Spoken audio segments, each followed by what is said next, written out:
Talk about... Yes, Sir Hairless here. Oh, it's really a challenge to get these headphones on around the hat. I need the headphones to fully go around my ears for the noise cancelling so I can really hear the music. Anyway, that's because I'm in anticipation that I'm going to need to be able to really hear everything. We are back with Home Free, and this is Mary, Did You Know? At the time of recording this, I've only done a reaction to one other version of this same song, Mary, Did You Know? And that was Pentatonix. I will be doing another a cappella version. I'll probably release the other version before this. It's all a bit crazy around Christmas. I have no idea what's going on in terms of scheduling, but all my reactions to this song and other Christmas songs are available if you want to check them out before this in my Christmas playlist card up here. Like I've said previously with this song, it's a very inquisitive song. Look at the lyrics that are on the screen now. There are many questions in it. It's pensive. So I would expect the arrangement to reflect this somehow. The good thing about these a cappella groups is you just never know what they're going to do. Music arranging is a personal thing. Everyone would do it differently. So I'm very keen to get straight into this one. Also, this song, it's fairly modern, at least by your typical Christmas songs, which usually consist of carols that are, you know, centuries old. So let's get straight into it. Home Free's version here is 3 years old. It's from 2021.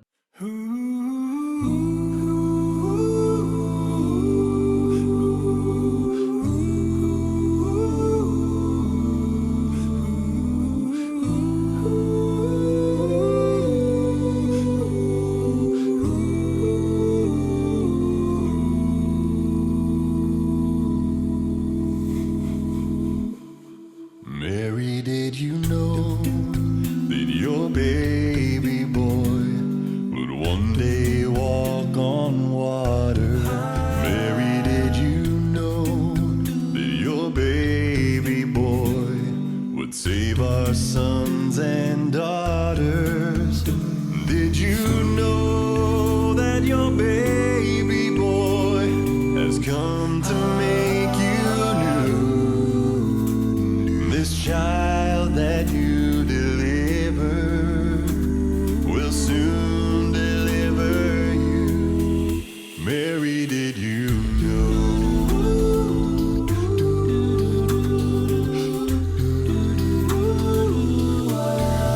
Mary, did you know that your... Oh, this is a nice one. It's a nice song anyway, and having an arrangement that is nice is nice. Quite a few things really do stand out to me there. I'm focusing on one thing and then a new idea or motif or whatever comes through. So I'll just go back through that and point out the things that I thought were the most interesting. If you don't want to hear my thoughts, go to the timestamp. First thing, the aesthetic is really nice. The manger scene with the star up in the sky. Super widescreen. We've seen them do this before. Certainly scenic. Everything quite dark as well. Immediately pensive atmosphere. That's how I'm feeling anyway. As for the music, the opening, all these oohs, lyricless, so melodious. We have these moving parts, and I'm just going to say right now, this is one of their arrangements where hearing all the different parts is much more difficult, or at least being able to pinpoint who's singing which part at which point. That's due to the arrangement. It's due to the blend of the sound as well. Let's have a listen to the first part. Just those first two lines. The first one there, we're thinking, right, that's probably Austin, right? But then the line that then comes in immediately. But it's in a blended voice. So again, I'm thinking that's probably Austin. And I'm not going to dive into each part. I'm just going to enjoy it for what it is. We know their lineup. We know it could feasibly be any of them. Chance, maybe not so much. It'll be fine if that is him, actually. But also because of how it is. That last note there, it just sounds like there's two voices on it.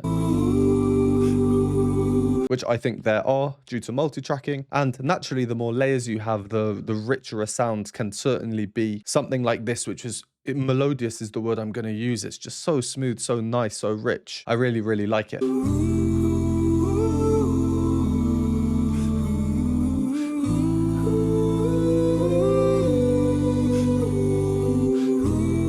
Nice counterpoint. We now get the top line moving up. We do have Adam singing as well, rather than doing some beatboxing at the start. And we know that his voice, well, I say whenever he sings, I just love it. Such a smooth, kind of pinpoint, perfect tuning, kind of piercing. It's made for blend singing, blending in with an a cappella group.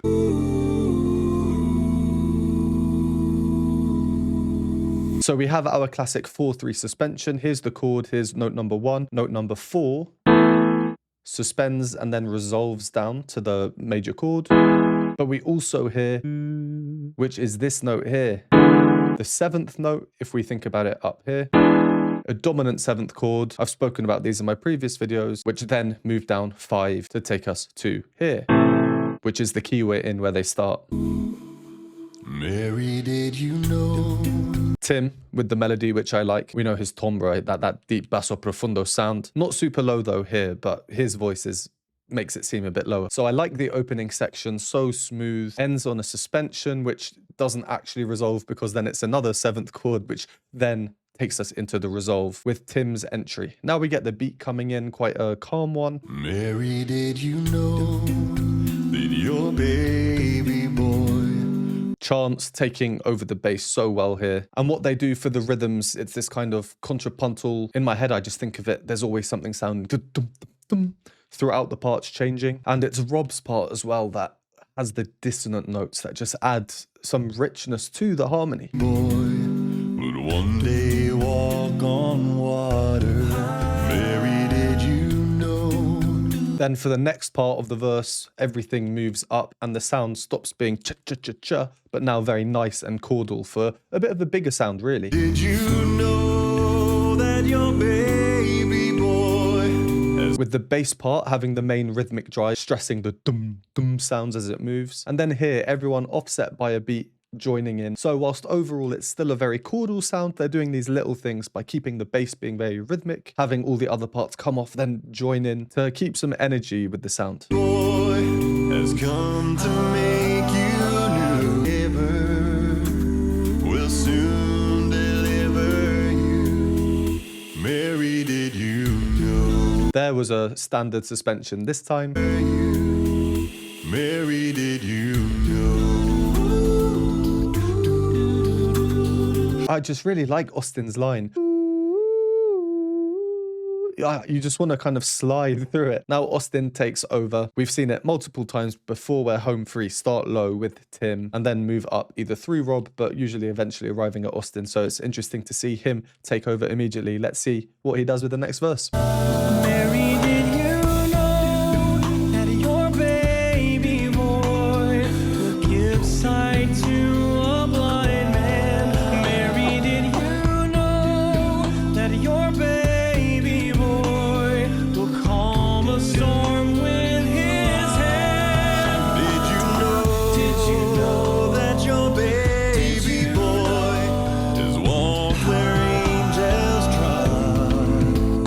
When you kiss your little baby, you kiss the face of God. Mary, did you know? Mary, did you know? Mary, did you know? Mary, did you know? Mary, did you? Mary, did you know? Mary, did you? Mary, did you know? Mary, did you? Whoa, the blind will see, the deaf will hear, the dead will live again. The lame will leap, and the dumb will speak the praises of the Lamb. Mary, did you know? Whoa, talk about solid sounds, solid harmonies here. So from where we carried on, Austin taking over the melody from Tim, naturally we wonder, is Tim now going to take over the bass part? It doesn't look like it. As always, I can't speak for what we're actually hearing, only they will know if he is singing the bass part or not. In the video, it's certainly Chance with the bass part, and I don't really have reason to believe it wouldn't be Chance in the studio audio as well. We all know how seamlessly he can take over from Tim, and Chance in his own right has an incredible bass voice, which means Tim is now available to fill in one of the more mid-range parts. And with Austin having the melody and Adam now on the beat, we don't have the more natural higher parts. So overall, the arrangement is fairly low set, and I think that's why I really love the sound and the strength of the sound.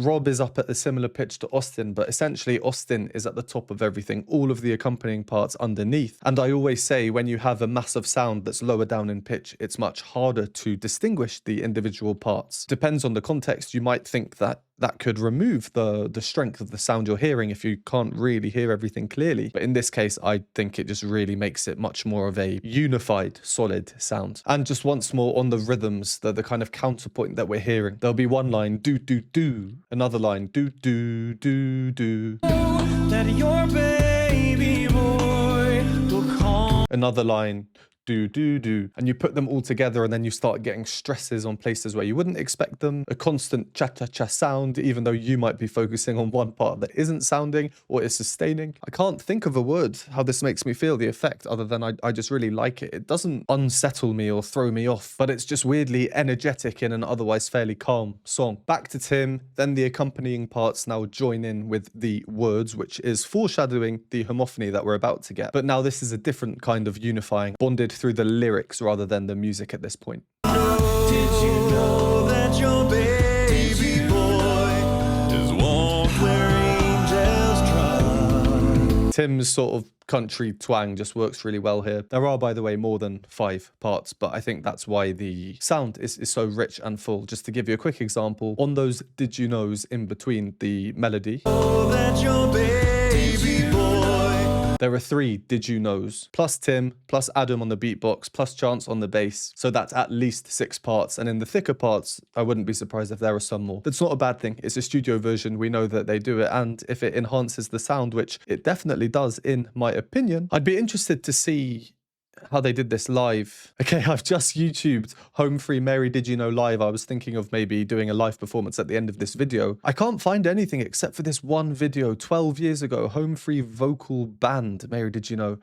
54 seconds. I think we need to watch this. It's quite short, so at the end of this reaction, I'll just chuck it on the end. It looks very interesting just from that thumbnail. To continue, just a quick shout out, the synergy between Adam and Chance, the bass and the beat, 2 of the most important parts that just have to be perfectly in tune with each other, if you'll pardon the pun, throughout the whole performance. When you kiss your little baby. If we listen to the other parts, like I said before, the bass has some rhythmic energy. The other parts mostly ooze or sustained. It's Adam here, even though his beatbox might seem a little bit reserved. So much rhythmic injections that he's giving there. I really like this arrangement, yeah. Did you, Mary, did you know? Mary, did you, Mary, did you know? Oh, now this is where the filth, the good filth is coming through. So many layers, sustained, not sustained, dissonances, resolutions, leading towards the end of this verse. Oh, Mary, did you know? The blind will see, the deaf will hear. Overstated homophony with the melody as well, as opposed to melody homophonic accompaniment. So they're all singing the same words at the same time in the same rhythms as each other. And then we just get the bass and the beat in between. Kind of a fragmented sound, especially more so considering how smooth everything has been since. But that is all to enhance what happens next. The praises of the Lamb. Austin straight up there in that, ooh, that blend of his. He's the one with the suspension there, really obviously. Just as we had before. A perfect setup to carry on. So let's carry on and see what it's setting us up for. Mary, did you know that your baby boy is Lord of all creation? Mary, did you know that your baby boy would one day rule the nations? Did you know that your baby boy is heaven's perfect lamb? That sleeping child you're holding is the great I am. Mary, did you? Mary, did you know? Mary, did you? Mary, did you know?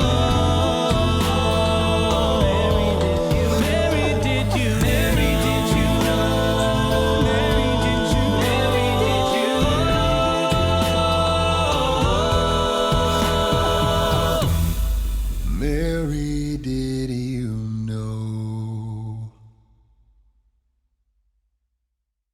Nice little trill from Tim there. Back to the star we go. Yeah, that was nice. And the last section as well. So much, again, power, solidness. They're the words that come to mind. Interesting how they just kept the melodies with Austin and Tim. We might have expected them to pass them around like we've seen them do before. So I wonder why they chose to do this. Maybe it doesn't remove too much simplicity. It's more simple to just have two people singing the melody than passing it around. Who knows? Either way, again, just so many layers at the end there.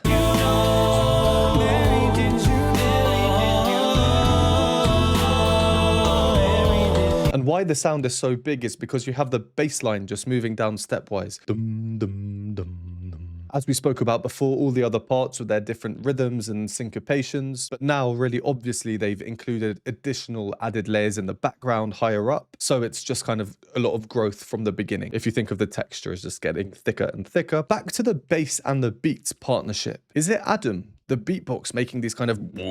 Wow, I'm sorry for that noise I just produced, but hopefully if you listen up for something like that, you'll see what I mean. And watch Adam as well. Heaven's perfect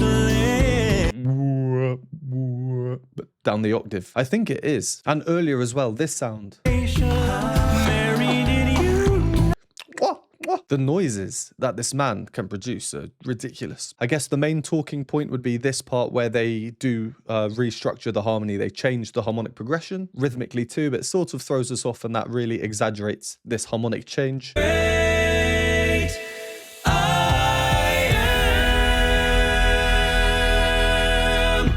The bass line sinking down. So essentially the chords on Great I Am are these.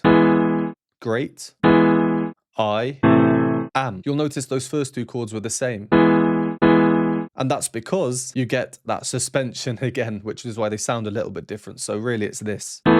Great I and then am. But what do home free do?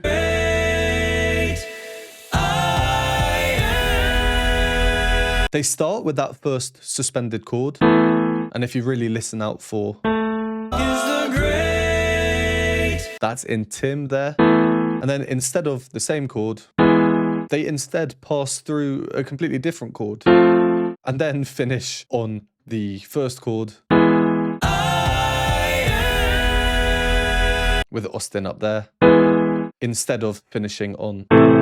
Yeah, there was a lot to like about that arrangement. Definitely a cool take on the song. And of the arrangements I've heard, I would definitely say this arrangement is one for home free. It played to their strengths in many, many ways. All right, let's watch this home free vocal band 54-second clip from 12 years ago. And also live music this midday from Home Free Vocal Band. They will be doing a holiday charity show tonight. The proceeds benefits Niles North High School, which just suffered cuts to its music program. To save our sons and daughters. Did you know that your baby boy has come to make you do this? This child that you delivered will soon deliver you. And Mary, did you know that your baby boy will give sight to a blind man? And Mary, did you know that your baby boy... Well, that was cool, wasn't it? Almost kind of Arabian there. And interestingly, Rob had the melody. I didn't recognize two of them, only Rob, Adam, and Chris, who is the ex-member that I know. Although it looked like Chris was very much part of the Hairless gang, unlike now with him sporting a full head of hair, as we saw in my behind-the-scenes video of him discussing all about that bass. If you want to see my reaction to his reaction, I'll leave the link for that down below. It's a hidden video, so you need the link to watch it. Yeah, that was really interesting and cool to see, wasn't it? Okay, well, let's leave that one there. As always, thank you very much for watching. I hope you are enjoying your run up to Christmas. If you'd like to see my previous Christmas reactions, you can find them in the playlist linked in the description below. And if you want to keep me warm in these cold days, you can do that by buying me a hot chocolate at the Buy Me a Coffee linked below. And if you'd like to see more exclusive content such as my behind the scenes videos, you can do so by joining the Patreon linked on the screen now, and I will see you next time.